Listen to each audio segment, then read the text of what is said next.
Let us study the new chapter ionic equilibria. Okay.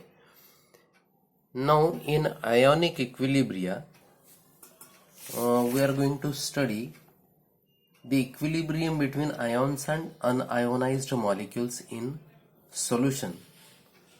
That means, actually, as you know, the salts, acids, bases, when you just take in water in aqueous solutions, formation of ion takes place from salt, acids and bases. A substance when dissolved in water, when it gives ions, that is the process of ionization. Say, suppose HCl is dissolved in water, then it gives ions as EH plus and Cl minus and Cl minus. So this is the ionization. Okay. One more reaction I will just write here as NH4OH. It gives NH4 plus aqueous plus OH minus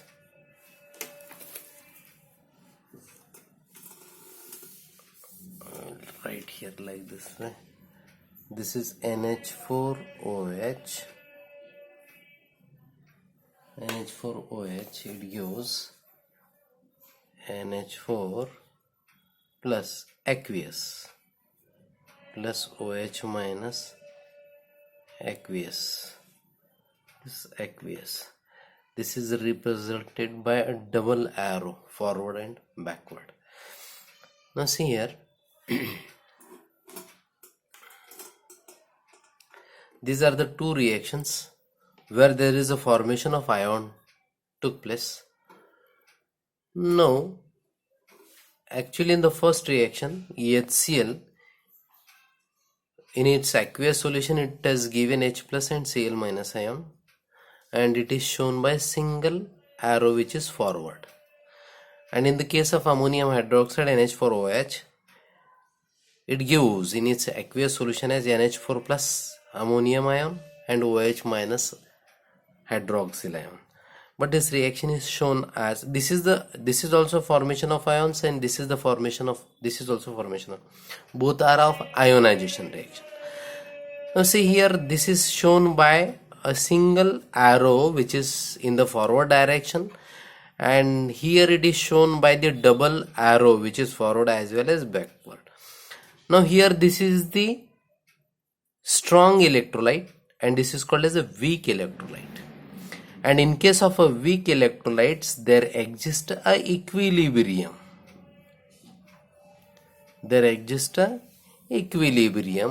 And which is shown by a double arrow forward as well as backward. What does it mean?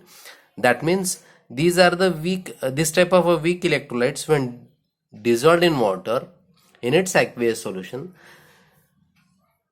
the ionization of few molecules takes place. That means few of molecules they go in the ions, and more, that is maximum number of ions remains unionized. At that position, there exists an equilibrium between unionized molecules and the ions. Okay, that is the equilibrium. The equilibrium between ions and unionized molecules in solution is called as ionic equilibrium. Is it? So these are the two reactions. Why this is shown as single arrow which is in the forward direction? That means it is completely dissociable to form ions. Unionized molecules does not remains behind because it is strong, completely converted to ion. But this is being weak, it is not completely converted to ions. Only few of the molecules forms ions and maximum number of ions remains unionized.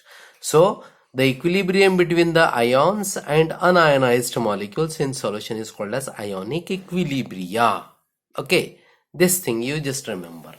Okay, let us see the rest of the things one by one. See here. See ionic equilibrium. Okay, I have just written here. Say the equilibrium between the ions and unionized molecules in solution is called as ionic equilibrium. Now, one thing, electrolyte. The term electrolyte is very important, is it? What are electrolytes? The electrolytes are those substances which form ions, or the ions in its water solution they produce. These are the electrolytes. That means the substances which gives rise to ions when dissolved in water are called as the electrolytes, and those that means the substances, if they do not ionize, then they are called as non-electrolytes.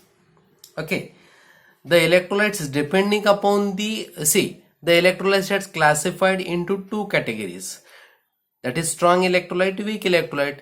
This classification is achieved depending upon the extent of ionization. The electrolytes are classified into strong electrolytes and weak electrolytes. Okay, now what are the strong electrolytes? Here the strong electrolytes are those electrolytes which ionize completely or almost completely in the water in its aqueous solution, are called as strong electrolyte. What are the examples? Strong acids, strong bases, and all salts are called as strong electrolytes. Then weak electrolytes. Weak electrolytes are those electrolytes which dissociates to a smaller extent in aqueous solution, are the weak electrolytes. That means they dissociate partially in aqueous solution. And the example, weak acid, weak bases belongs to this weak electrolyte category. Okay, now degree of dissociation. What is degree of dissociation? Let us see. See here in this example, what we just said, this is being a weak electrolyte. It dissociates incompletely, that means partially, and maximum number of the ions, that is molecules, remain undissociable. That means it is undissociable, remain in the solution. So now to this weak electrolytes, the degree of dissociation word is applied. Now what is degree of dissociation? The degree of dissociation of an electrolyte is defined as, it is the fraction of the total number of moles of electrolyte that dissociate into its ions when the equilibrium is attained. See, the degree of dissociation is defined as is the fraction of the total number of moles which are dissociated at equilibrium, and it is denoted by alpha. Therefore, according to the definition, alpha is equals to number of moles dissociated divided by total number of moles. Percent dissociation is given by percent dissociation is equals to alpha into 100. And if C is the concentration of the electrolyte, then concentration of ions, whether it is cation or anion of that electrolyte, is given by alpha into C. This is the formula.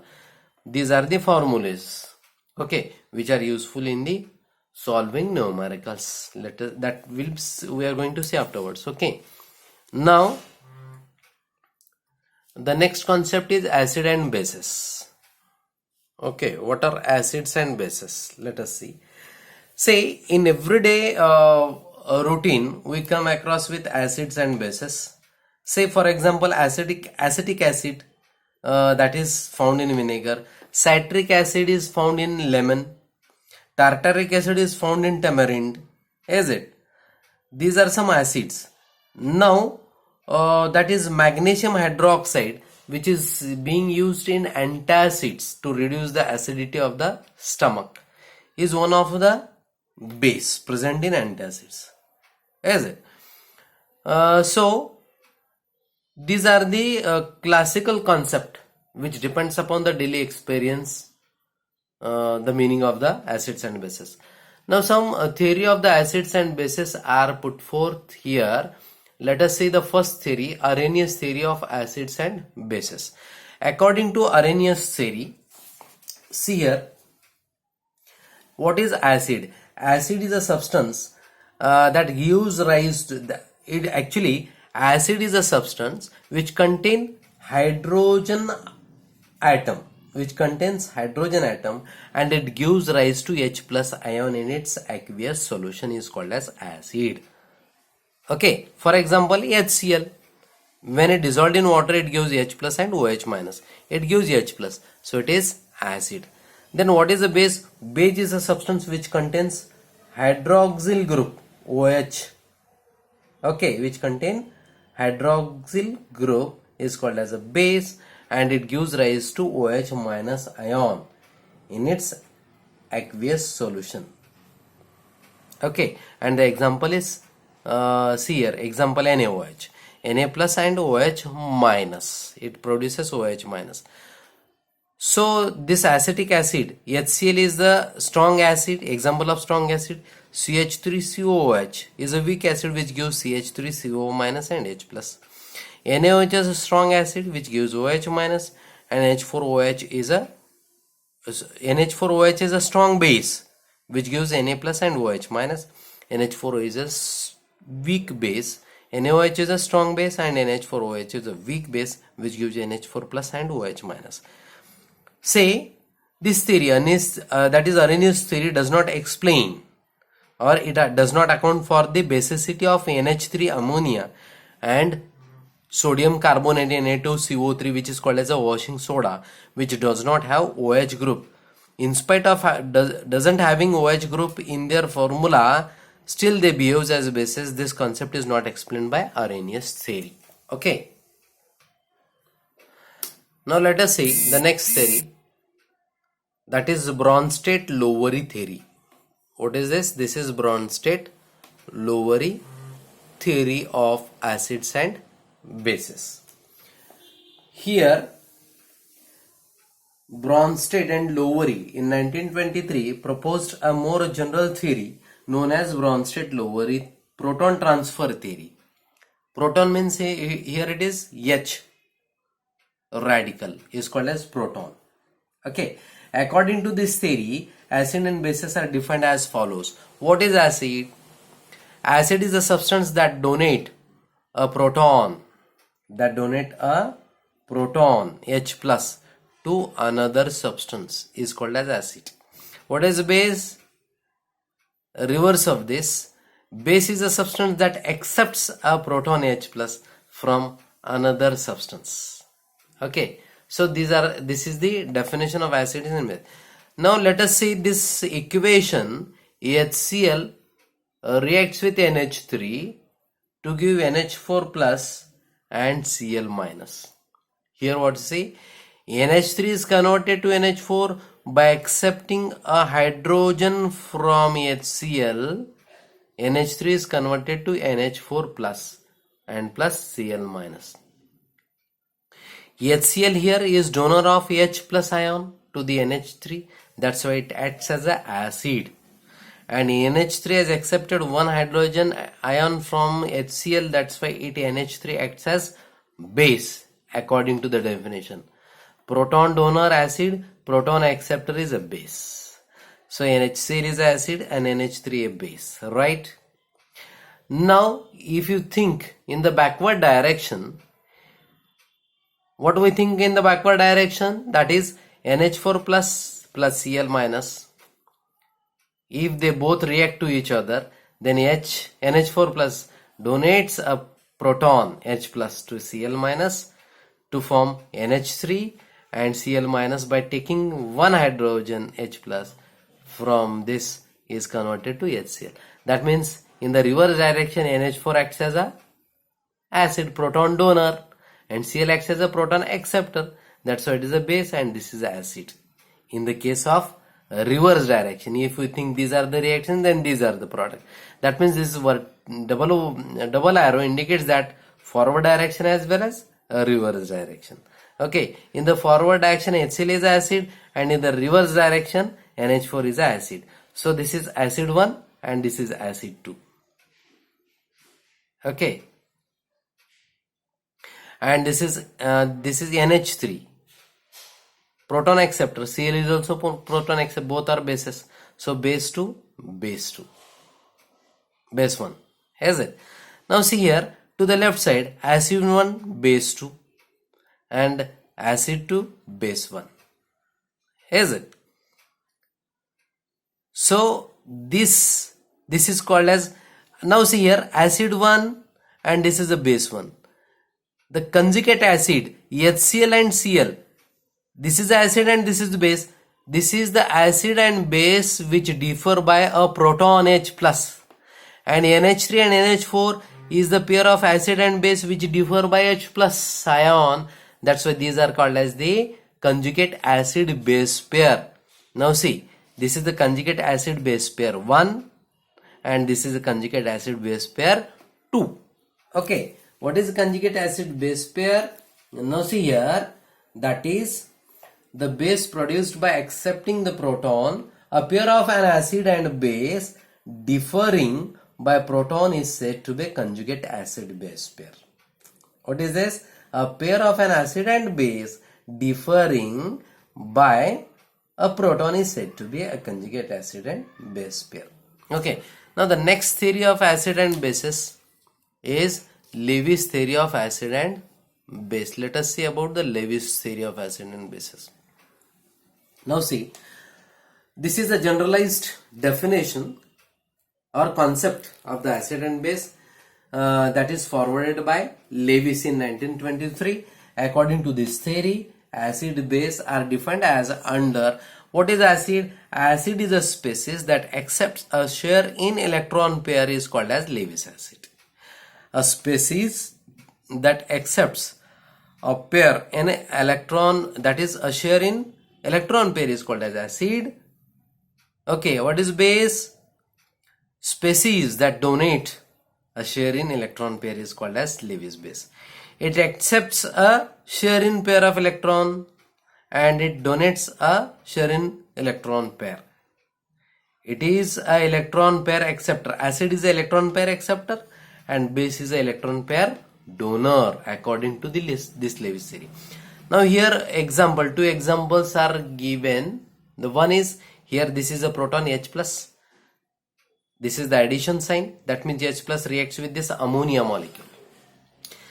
Ammonia molecule contains a lone pair of electron on nitrogen. Okay, that's why this lone pair of electron is transferred towards this proton and formation of this ammonium molecule took place here. Okay, ammonium molecule, is it? This is a plus sign.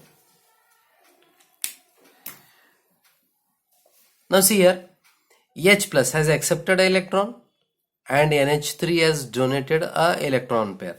That's why here H electron pair acceptor acts as a acid and this ammonia molecule is electron pair donor acts as a base. Now here this example, if you see BF3, 3 fluorine and this is the boron trifluoride molecule plus ammonia molecule NH3. The combination of these two molecules here, BF3 molecule is with lack of a pair of electron at boron because it is the case of incompleted octet, and this is a reach of electron. That means a pair of electron is present at nitrogen. That's why a pair from nitrogen of ammonia is transferred to boron of BF3 and formation of this type of molecule takes place. So here boron trifluoride is an electron acceptor and nitrogen ammonia is an electron pair donor. That's why BF3 acts as an acid, Lewis acid, and ammonia NH3 acts as a Lewis base. So today what we have seen, what is ionic equilibria? See, ionic equilibria is shown by a double arrow forward and backward. This is the sign of equilibrium, as you say. Okay, here the equilibrium between ions and ionized molecules in solution is called as ionic equilibria. When equilibrium exists, the rate of forward reaction becomes equals to the rate of backward reaction. There it is said that the equilibrium is exists between the reactants and products, is it? So types of electrolytes, degree of dissociation alpha, acids and bases, Arrhenius theory of acids, Lowry-Bronsted theory of bases, and Lewis theory of acids and bases. Okay, these points we have seen in, today. Next other points we will see in the next video. So go through the points with the help of your textbook and have a nice day.